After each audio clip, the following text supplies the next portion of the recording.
Signaler. Alors ça, mes collègues savent que c'est le truc qui me rend le plus dingue, le plus fou. On achète des ressources électroniques à l'université depuis une dizaine d'années. Rares sont les bibliothèques ou les consortia ou les groupements ou les catalogues collectifs qui ont réussi à intégrer le signalement de ces ressources dans les OPAC. On n'y a pas pensé au début. Il y a eu des erreurs tactiques et stratégiques, du genre, là je parle pour les gens un peu informés, on a pensé que le lien vers la ressource électronique était un champ bibliographique et on l'a mis en 856 dans le format MARC. Et on s'est aperçu au bout d'un moment que pas du tout, c'était une erreur. En fait, l'accès électronique est une manifestation de l'ouvrage, c'est comme avoir un exemplaire. Donc en fait, ça devrait aller dans la notice d'exemplaire et pas dans la notice biblio.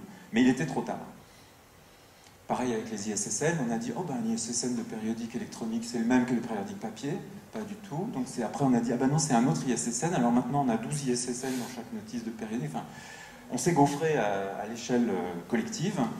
Les réflexions internationales sont en cours par les meilleurs cerveaux parmi notre communauté pour revoir le catalogage des ressources électroniques. N'empêche qu'aujourd'hui, on n'est pas encore tout à fait au bout et les réflexes ne sont pas encore acquis dans la profession, d'où mon message aujourd'hui. Quand vous achetez une ressource, un fichier, il faut acheter la notice avec. Et la notice, il ne faut pas essayer de la mettre quelque part dans votre portail, dans NetVibes, je ne sais pas quoi. Il faut la mettre dans l'OPAC, dans le catalogue. Et c'est vachement dur. On n'y arrive pas très bien, mais il faut y arriver. Il faut essayer, il faut essayer, il faut essayer. Et puis, il faut arrêter de... Vous avez vu notre portail documentaire, et je remercie Isabelle de l'avoir montré. On a dû disséminer un petit peu toutes nos ressources parce qu'on n'arrivait pas à les intégrer. Et ça, c'est un vrai problème. Si vous voulez avoir encore une cohérence dans la présentation de vos collections, il vous faut un catalogue unique. Pourquoi? Parce qu'ensuite, ce catalogue, vous allez le faire indexer par Google.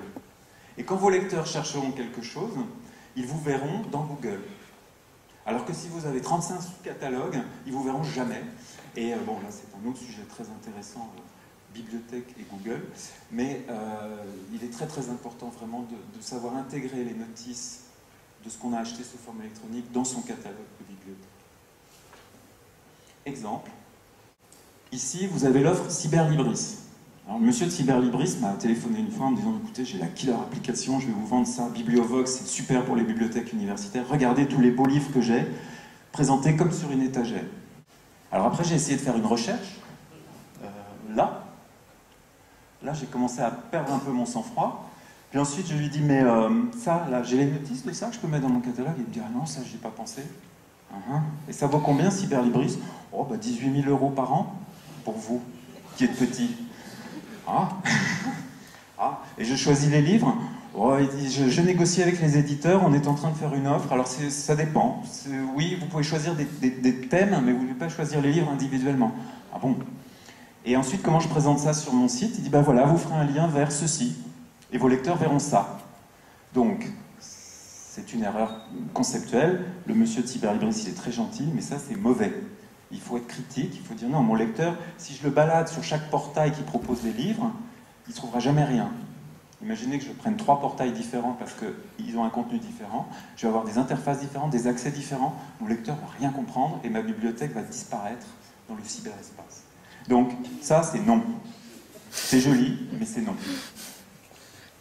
Grenoble, grande ville, grande bibliothèque municipale, a fait une opération importante que je recommande à chaque bibliothèque, mais c'est du travail, c'est difficile, et a défini en fait sur ses pages un accès aux livres numériques avec des explications spécifiques, parce que c'est pour une bibliothèque publique, et a fait l'effort, alors c'est écrit petit, mais d'intégrer dans un catalogue dont je tairai la marque, mais que mes collègues reconnaissent très vite, parce qu'on a le même, livre numérique.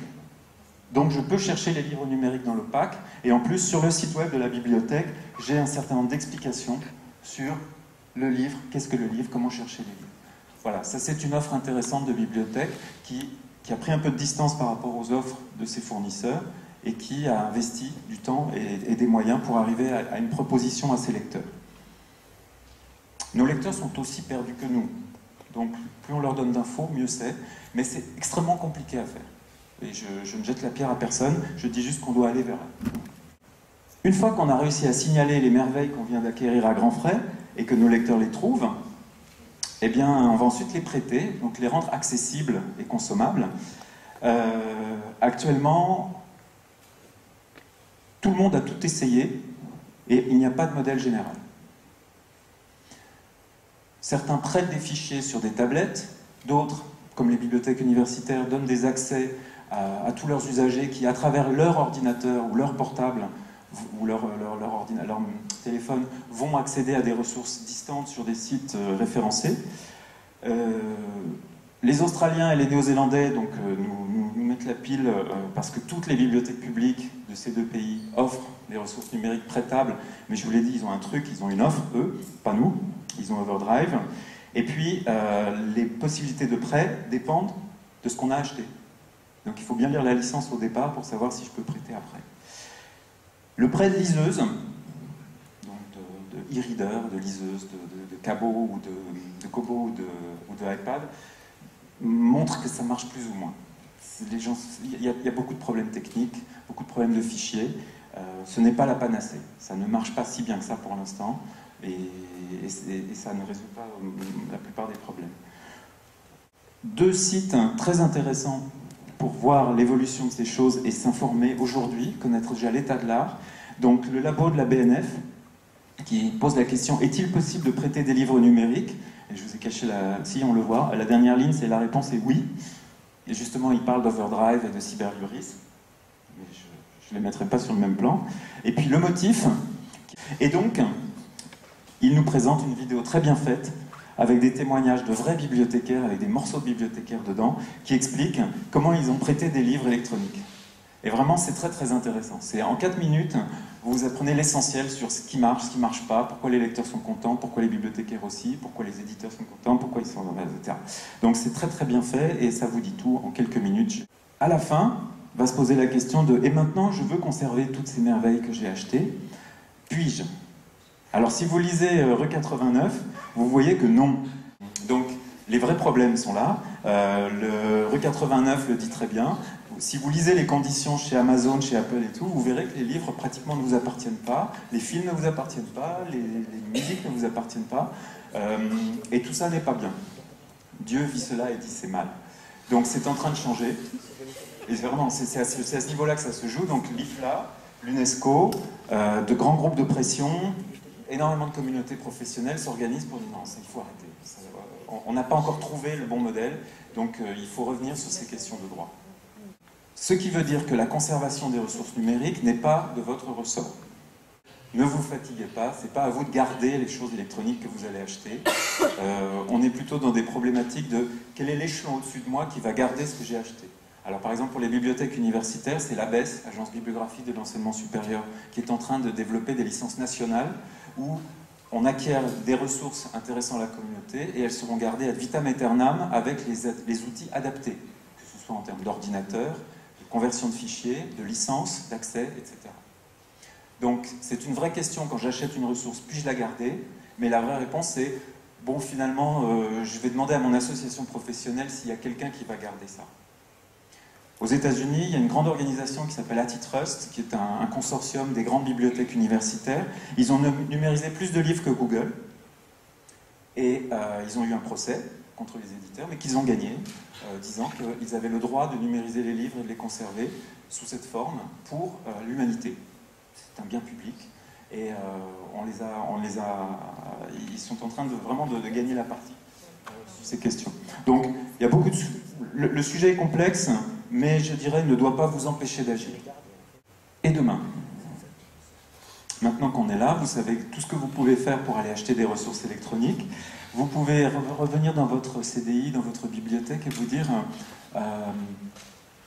est-ce que tel ou tel journal, telle ou telle encyclopédie, tel ou tel livre qui sont très populaires dans ma bibliothèque ou que je pense intéressants pour mon public, est-ce qu'ils existent sous forme électronique? Puis-je les acheter?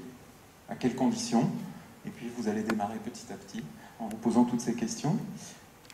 Bookin, je disais, est en train de basculer dans cet univers numérique. La responsable de la librairie Bookin fait de l'impression à la demande, de l'achat de livres électroniques, et commence à avoir une offre de service pour la Nouvelle-Calédonie. Donc pas de problème de TVA ou d'acheter à l'étranger des choses, vous pouvez acheter maintenant en Nouvelle-Calédonie. des offres adaptées à des institutions. Didactibook, je le cite pour mémoire, je ne sais pas si quelqu'un connaît Didactibook. Moi, j'ai découvert ça ce week-end, en faisant la veille. Donc, en fait, c'est une société calédonienne qui s'est lancée dans le livre électronique, le plaisir de lire en numérique, le livre pratique. Voilà. Alors, est-ce qu'ils ont une offre pour les Calédoniens? Je ne sais pas. En tout cas, le siège social est en Nouvelle-Calédonie. Il y a des acteurs sur le territoire, il y a des compétences, il y a des gens qui peuvent faire des choses. Et maintenant, je me tourne vers vous. Séquence témoignage. Y a-t-il parmi vous des personnes qui ont déjà expérimenté l'acquisition de ressources mises à disposition du public et qui pourraient nous dire ce que vous avez vécu, sur quel thème vous êtes entré dans l'achat électronique?